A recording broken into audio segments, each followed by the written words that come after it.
আজকে আমি একটা নতুন রেসিপি নিয়ে আসলাম। আর রেসিপিটা যতটা দেখতে সুন্দর, খেতেও কিন্তু দুর্দান্ত লাগে। আমি কিভাবে রেসিপিটা তৈরি করছি বন্ধুরা, দেখতে থাকেন। আর মেহমান আপ্যায়নের জন্য কিন্তু দারুণ পারফেক্ট একটা রেসিপি। আসসালামু আলাইকুম। এখানে আমি চাল ভিজিয়ে রেখেছিলাম, আতপ চাল রাত্রে ভিজিয়ে রেখেছিলাম। এখানে কিন্তু অনেকটি চাল আছে, আমি সম্পূর্ণটা নিব না, একটু এখান থেকে আমি নিয়ে নিব। ভালোভাবে কিন্তু আমি পরিষ্কার করে ধুয়ে আমি রেখে দিয়েছিলাম। এখানে আমি কাপ নিয়েছি, আমি মেপেই করব আজকে, সম্পূর্ণ চালটা করব না। আমি 1 কাপ এখান থেকে নিয়ে নেব। আমি ধুয়ে কিন্তু পরিষ্কার করে রেখে দিয়েছি। দেখো 1 কাপ আমি নিয়ে নিলাম, এটা আমি রেখে দেব। দেখো 1 কাপ আমি চাল নিলাম। এখানে কিন্তু আম নিয়েছি, পাকা আমটা কিন্তু ব্যবহার করবে। আর আমের সিজনে কিন্তু আম দিয়ে না করলে, এখানে আমি পাকা আমটাই নিয়েছি, আর পাকা আমটাই নেবে। আর যতটা পাকা থাকবে ততটা কিন্তু সবথেকে বেশি ভালো। আমটাকে আমি কেটে নিব।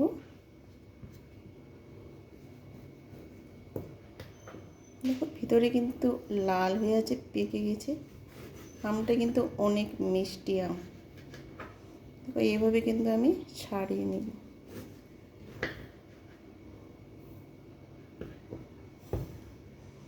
আমি দুটোই আম দিব, আর দুটোই আম কেটে নিলাম। দেখো এভাবে কিন্তু আমি দু সাইডের অংশটাকে কেটে নেব। এখানে আমার কাটা হয়ে গেছে। এখানে আমি বাটি নিয়েছি, বাটির মধ্যে আমের অংশটা এইভাবে ছাড়িয়ে নেব। এতে কিন্তু নারিকেল কোরানোর, এটা ওটা দিয়ে কিন্তু আমি মধ্যের অংশটাকে ভালোভাবে কিন্তু আমি নিয়ে নিব। দেখো এইভাবে কিন্তু আমি ছাড়িয়ে নিব। আর পাকা আমটাই ব্যবহার করবে। দেখো এইভাবে কিন্তু আমি ছাড়িয়ে নেব ভালোভাবে। কিন্তু আমি খোসা ছাড়িয়ে আমটাকে মধ্যের অংশটাকে বার করে নিয়েছি। এখানে আমি ব্লেন্ডারে আমি আমের এটা দিয়ে দিব। আর এতটাই টেস্টি বন্ধুরা, খেতেও কিন্তু দুর্দান্ত লাগে। এখানে আমি চাল যে রেখেছিলাম, এবার চালটাও আমি ওর মধ্যে দিয়ে দিব। এখানে আমি জল ব্যবহার করব না, আম থেকে কিন্তু ওটা পেস্ট হয়ে যাবে। সম্পূর্ণটা আমি দিয়ে দিলাম 1 কাপ চাল ভিজানো, আতপ চালটাই আমি নিয়েছি। দেখো এটাকে ভালোভাবে আমি ব্লেন্ড করে নেব। আমার কিন্তু ব্লেন্ড করা হয়েছে, সেম কিন্তু একদম পেস্টের মতো বানিয়ে নিয়েছি। দেখো সেম পেস্টের মতো কিন্তু হয়ে গেছে, দেখে বুঝতে পারছো বন্ধুরা। বাটির মধ্যে আমি ঢেলে নেব।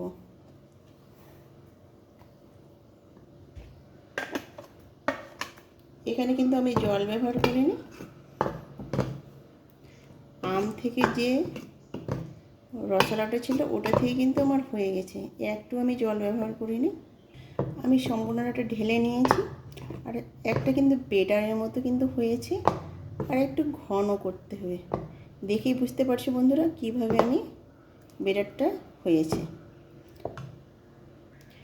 একটু সামান্য আমি 1 চিমটি লবণ দিয়ে দিব। এখানে চিনিও ব্যবহার করতে পারেন, আমটা যে এত মিষ্টি, চিনির কোনো দরকার লাগবে না। আমি শুধু একটু লবণ দিলাম, লবণটা দিলে কিন্তু ভালো লাগে খেতে। লবণটা দিয়ে ভালোভাবে কিন্তু একটু গুলিয়ে নিতে হবে।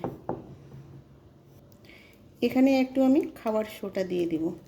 এটা কিন্তু খাবার সোডা ব্যবহার করছি, সামান্য দিলেই কিন্তু হয়ে যাবে। দেখো এইটুকু আমি দিলাম। এবার ভালোভাবে কিন্তু আমি গুলিয়ে নিব। আর যত গুলাবে তত কিন্তু পারফেক্ট হবে এই পিঠাটা। আর এটা কিন্তু মিনি পিঠা, একবার কাউকে খাওয়ালে কিন্তু, কেউ যদি মেহমান আসে বাড়িতে, একটা খেতে বললে কিন্তু 10টা খেয়ে ফেলবে। এতটাই টেস্টি এই নাস্তাটা, জীবনে ভুলতে পারবে না। আর করলে একটু বেশি করেই করবে। আর এত সুন্দর হয় খেতে, বলার কথা নয়। একটু লাইক দিয়ে ভিডিওটা দেখবে বন্ধুরা। লাইক দিলে কিন্তু আমার ভিডিও বানাতে উৎসাহ জাগে। আর তারপরে লাইক দিয়ে সম্পূর্ণ ভিডিওটা দেখবে। টেনে টেনে দেখলে তো বুঝতেই পারবে না আমি কিভাবে ছোট মিনি পিঠাটা তৈরি করলাম। দেখো ভালোভাবে কিন্তু আমি লবণটাকে এর সঙ্গে গুলিয়ে নিলাম, আর খাবার সোডা একটু দিয়েছিলাম, ওটাকে আমি গুলিয়ে নিলাম। খাবার সোডা দিয়ে কিন্তু একটু রেস্টে রাখতে হবে না, এটা কিন্তু তার সঙ্গে সঙ্গেই কিন্তু করে নেবে। সঙ্গে সঙ্গে কিন্তু হয়ে যাবে, রেস্টে রাখার কোনো দরকার নাই। আমার যদি রেসিপিটা ভালো লেগে থাকে বন্ধুদের কাছে শেয়ার করে দিবেন, আর ভালো লাগলে সাবস্ক্রাইব করে পাশে থাকতে পারেন। এবার আমার কিন্তু ব্যাটারটা তৈরি হয়ে গেছে, আর গুলানোও কিন্তু হয়ে গেছে, পারফেক্টভাবে কিন্তু হয়েছে। এবার আমি রান্নাঘরে চলে যাব। আমি রান্নাঘরে চলে এসেছি। এটা কিন্তু তাওয়াটা গ্যাসে বসিয়ে দেব। আমি তাওয়াটা গ্যাসে বসিয়ে দিলাম, গরম হয়ে গেছে। এখানে কিন্তু তেল দেওয়ার কোনো দরকার নেই, বিনা তেলে কিন্তু এই রেসিপিটা তৈরি হয়ে যায়। দেখো একটু একটু করে আমি দিয়ে দিব, এখানে ছোট ছোট করে দিব আমি, যেহেতু একটু মিনি পিঠা। একটু একটু করে বেটার আমি দেখো এইভাবে আমি দিয়ে দিব।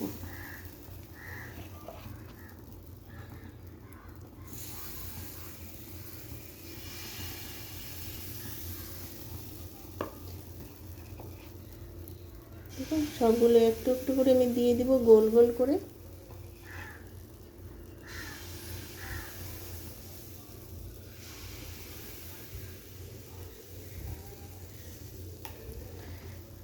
এবার দেওয়া হয়ে গেছে, এবার ঢেকে দেব।